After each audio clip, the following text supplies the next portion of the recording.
who's kind of like whifty and doesn't know what she wants to do. She has an earlier boyfriend who she tells, I'm going to be a van life chick.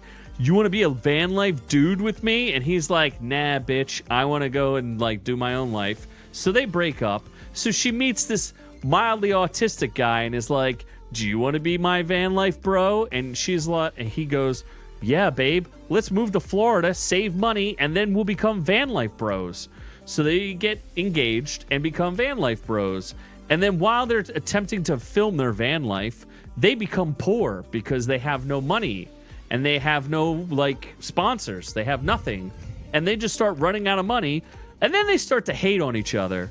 And she keeps trying to film things, and she keeps nagging him, and she's kind of annoying. And then they get pulled over by the cops, and the cops pull them both out of the cars. She's a hysterical mess, crying and yelling for about an hour.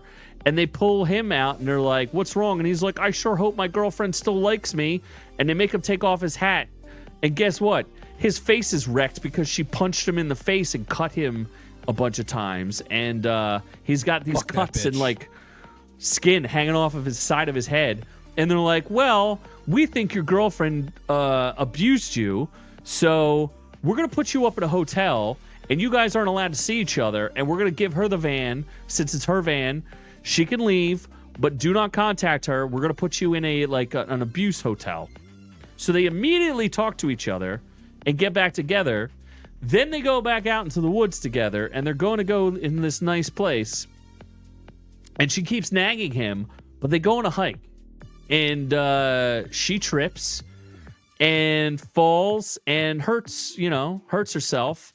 And then immediately wolves descend upon them.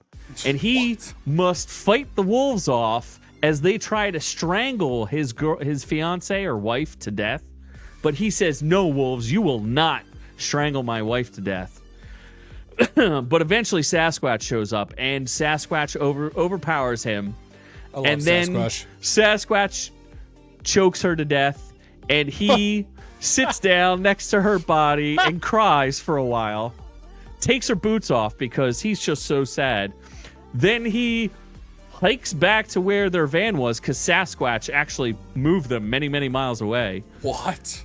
And hikes back to the van. And instead of flying home or calling the police or doing anything that normal human beings would do, he drove the van back to his house in Florida, where he hid in his house and told his family that there was an accident with Gabby where Sasquatch choked her to death. He still didn't call the cops, but he did use her debit card because that was important. He needed to use her debit card and text himself with her phone.